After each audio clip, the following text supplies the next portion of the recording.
Of 2,156 souls aboard, not more than 700 had been rescued. 500 rescued are now in hospitals, and 200 or 300 uninjured at the soldiers' home. Captain Mason of the Sultana is supposed lost. At 4 o'clock this morning, the river in front of Memphis was covered with soldiers struggling for life, many badly scalded.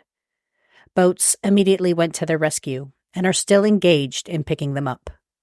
General Washburn immediately organized a board of officers to investigate the affair, and they are now at work doing so. The Daily Ohio, April 29th, 1865. Welcome to Civics and Coffee. My name is Alicia, and I am a self-professed history nerd. Each week, I'm going to chat about a topic on U.S. history and give you both the highlights and occasionally break down some of the complexities in history and share stories you may not remember learning in high school, all in the time it takes to enjoy a cup of coffee.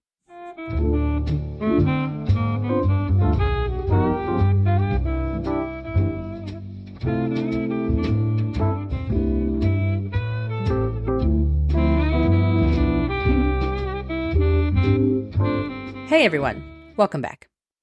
Last week, I concluded my official coverage of the Civil War by sharing the story of General Robert E. Lee's surrender at Appomattox Courthouse on April 9th, 1865. Before we head into the complexities of Reconstruction, I thought I'd share a story that helps bridge the gap between the close of the Civil War and the beginning of Reconstruction. The end of the Civil War brought about several logistical questions. However, the most pressing was how to transport the thousands of former prisoners of war wasting away in overcrowded Confederate POW camps. Lacking options and resources, the steamship was seen as the fastest and most economical choice for getting men home. The decision to load thousands of Union men aboard the Sultana would soon become something officials regretted when it exploded in the middle of the night, killing hundreds instantly. So this week, I am diving into the sinking of the Sultana. What happened? Who was responsible? And why does it remain such an undercovered event in American history? Grab your cup of coffee, peeps. Let's do this. As the news of Lee's surrender spread throughout the Confederacy, it became clear that plans would be needed to transport the thousands of former Union soldiers held as prisoners of war. Many of those captured were housed in primarily two Confederate camps, Andersonville and Cahaba, both located in Georgia. The conditions of these camps were abysmal, and Union prisoners suffered from lack of food and tight quarters, leading to a rapid spread of disease. Death inside the camps was rampant, with upwards of 100 soldiers dying in a single day.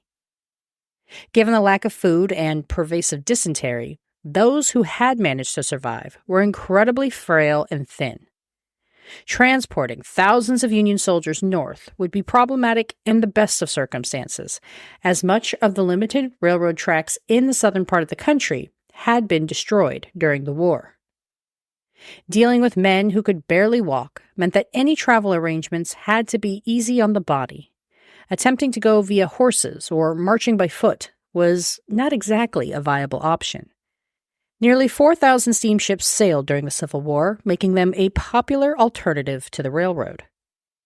Rivers were crucial methods of transportation during the war, with telegraph lines and railways often destroyed or otherwise hard to get to throughout the conflict. Despite their popularity, steamships had short lifespans and were frequently lost to accidents. After the former POWs made their way from Georgia to Camp Fisk in Mississippi, they were reclassified and ordered to muster out of the Union Army. Union officer and head of the Department of Mississippi, Major General Napoleon Jackson Tecumseh Dana, decided that the best way to transport the men was via the river on a steamship. The men sitting at Camp Fisk were understandably excited to be on that final leg of their journey, so close to the sweet taste of freedom. Several of the men wrote to their families to share the news that they would soon be at home and were only waiting on their ship's arrival. The Sultana was built in Cincinnati, Ohio in 1862 and was the fifth boat to carry the name. In perhaps an omen of things to come, the previous 4 iterations of the luxury boat carrying the moniker had all perished due to a fire. Measuring 260 feet long and 42 feet wide, the Sultana was considered one of the most modern ships of its era. Built to carry up to 376 passengers and 80 crew members, the Sultana had previous experience with transporting soldiers, helping move men during the Vicksburg campaign in the winter of 1862 and 1863. When not transporting soldiers, the Sultana made frequent runs up and down the Mississippi River between St. Louis and New Orleans. The Sultana docked in Vicksburg on April 23rd, carrying just 40 passengers and 80 crew. Upon his arrival, Captain James Mason was approached by Quartermaster Colonel Reuben Hatch, who proposed a deal. The federal government was paying steamboat captains $5 per enlisted man and $10 per Union officer for transport aboard their ships. Hatch promised Mason that he would guarantee him a full boat of Union soldiers at the government rate if Mason agreed to pay Hatch a small kickback in return. Mason, who was in desperate need of cash, was all too eager to accept. However, there was just one small problem. His ship had a faulty boiler. The Sultana had been experiencing issues with its boilers, which required 2 major repairs previously.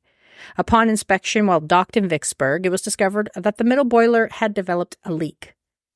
In reviewing the problem, local boiler repairman R.G. Taylor advised Mason that the boat was not safe to continue on its journey and that the boiler needed an extensive repair that would take several days to complete. Worried that delaying his departure to complete a repair would cause him to lose out on the commission, Mason attempted to convince Taylor that any major repairs could be delayed until they returned to St. Louis, and suggested Taylor apply a patch instead. Taylor initially refused and walked off the boat, but eventually agreed and applied a small, thin patch to the impacted portion of the boiler. In addition to the patch, 2 burned plates were sorely in need of replacement. But again, Captain Mason decided it was better to worry about any significant repairs later. Making matters worse, rumors about bribes with steamboat captains had made their way to one of the men responsible for overseeing their transport, Captain George Williams. To blunt any further bribery attempts, Williams ordered every remaining man waiting in Vicksburg to be loaded onto the Sultana. Williams believed that no more than 1,500 men would be boarded, when in actuality, that number ran over 2,000, including 1,900 men. This was all on a ship that was built to transport less than 400 individuals, including crew.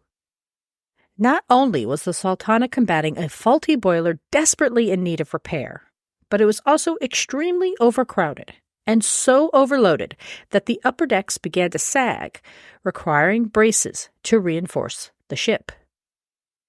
The boarding process was a bit chaotic, and no one from the Army knew exactly how many men were on board, but they were fully aware that the ship was over its capacity. This feels like an unnecessarily stubborn decision, as there were other boats docked that could take on a few more passengers and lighten the Sultana's load.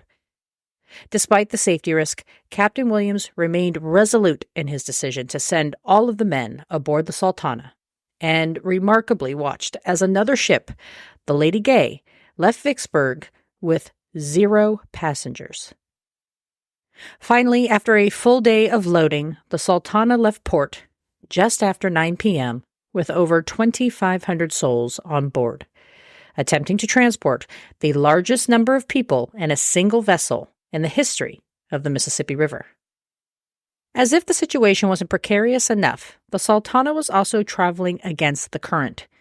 The spring thaw caused the river to be stronger than usual, slowing the speed of the vessel. Mason, dedicated to maintaining the boat's average rate of speed, instructed his men below to push the boilers as hard as they could. These were the same boilers that were under duress and in need of extensive repair. The Sultana arrived in Memphis, where it unloaded 400,000 pounds of sugar from a deck hold, making the ship even more top-heavy than it was before. After unloading its cargo and some passengers, the ship once again departed, continuing on its northern path. Shortly after 2 a.m. on April 27th, 3 out of the 4 boilers exploded, destroying the center of the ship and killing 400 passengers instantly. When loading the ship, the sickest of the Union men were placed closest to the boilers to keep them warm. When the boilers exploded, these were the men who were killed instantly.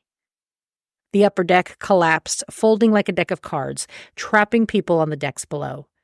Immediately, survivors began breaking off pieces of the ship to use as flotation devices, jumping into the frigid Mississippi waters. Some on board thought they might be able to mitigate some of the damage if they could just get the fire out, and went searching for the water buckets, only to find that they weren't there. As the ship burned, it became less stable, and eventually the 2 smokestacks buckled, falling in opposite directions. Those remaining on board had to decide quickly whether they were going to risk staying on board until help could arrive, or take their chances in the river. Captain Mason, the man who decided to risk the safety of everyone on board to ensure a hefty payday, survived the initial blast and spent his remaining minutes helping passengers by tossing pieces of the boat into the river. It is believed he went down with the ship. After burning end to end, the Sultana eventually succumbed, slowly sinking beneath the river's surface. Passengers who jumped into the water floated south, back towards Memphis, trying to avoid hypothermia. Rescue efforts started quickly, and over 300 people were pulled from the river, many of them badly burned. Of the 700 who were eventually rescued, almost a third of them died within days of the accident, mostly due to injuries they suffered during the initial blast. Those who sunk with the ship eventually rose to the surface, and their bodies floated downriver. Memphis residents rallied to pull the bodies from the water, eventually running out of prepared coffins. Those who did survive rested in hospital beds in town or boarded in nearby homes. Some required less recovery time than others and were eager to continue on their journey home, although they were understandably less excited with their transportation options. Regardless of the accident, traveling via steamship remained the fastest, easiest way to get to St. Louis. Any Union man who hoped to get home quickly had to overcome any fear or trepidation and board yet another steamship and simply pray history would not repeat itself. If boarding the ship was not triggering enough, passengers had to also sail past the site of the accident, as there were no alternative routes to take. Many men who lived in Tennessee decided they would rather walk home than board another vessel. But hundreds of survivors inevitably took the river one final time in their quest to get home. Of the over 2,000 individuals who were on board the Sultana at the time of the explosion, nearly 1,800 died, making it the deadliest maritime disaster in U.S. history. For context, when the Titanic sank in 1912, 1,517 people died. The sources I read differ on exactly how many people died, but most I found listed anywhere between 1,600 and 1,800 people. But despite this massive loss of life, the story of the Sultana explosion failed to make front-page news. But why? Well, suspected presidential assassin John Wilkes Booth had just been captured on April 26th, and his arrest dominated news coverage. Steamboat corporations also helped to suppress the story, using their close relationships with newspapers to minimize their coverage. Investigations into the cause of the accident started right away, but ultimately no one would be held accountable. Captain George Williams, who had ordered the men in port to board the Sultana despite concerns about overloading, was spared due to his military service. Colonel Hatch, the man who had made the financial arrangement with Captain Mason, resigned from his post in the Army to avoid charges. And, of course, Captain Mason went down with the Sultana. Only Frederick Speed was charged with overcrowding the ship, but even his conviction was overturned by the Judge Advocate General of the Army, since Speed was not in town the day the men were loaded, and therefore had not placed anyone on board the ship. In the accident's aftermath, more attention was given to steamboat safety, especially boiler production, and by 1866, a new insurance and inspection company was established to provide steamboat corporations with an official seal of approval. In 1892, memories of the survivors of the Sultana were collected and published by Reverend C.P. Barry in an attempt to keep the story of the accident alive. Like so many events in our past, the history of the Sultana quickly faded from public memory and was only dug up after an attorney learned of the disaster and started the descendants of the men of the Sultana. In 2015, a temporary museum dedicated to the accident opened in Marion, Arkansas, with hopes of opening a larger, more permanent museum in the future. The organization behind the museum is accepting donations as of this recording in 2024, so it remains to be seen when the permanent museum might open. The Civil War caused large-scale devastation and took the lives of over 600,000 Americans. Learning the end was near and freedom was just a boat ride away, thousands of former Union men eagerly boarded the Sultana, confident that they would soon be reunited with their loved ones. Unfortunately for them, greed overran safety, and many who boarded that final leg to freedom never reached home.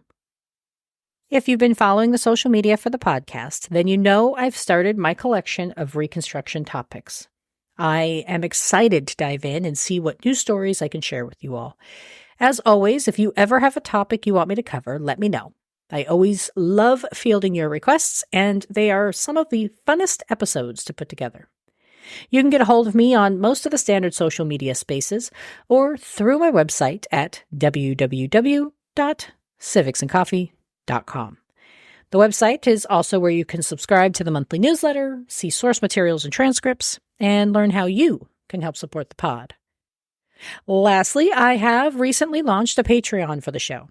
For as little as $3 a month, you can become a member of the Civics and Coffee community, where I will send you historical stickers and, of course, sing your praises on the show. You can also access bonus content, so be sure to take a look. Thanks, peeps. I'll see you next week. Thanks for tuning in, and I hope you enjoyed this episode of Civics and Coffee. If you want to hear more small snippets from American history, be sure to subscribe wherever you get your podcasts. Thanks for joining me, and I look forward to our next cup of coffee together.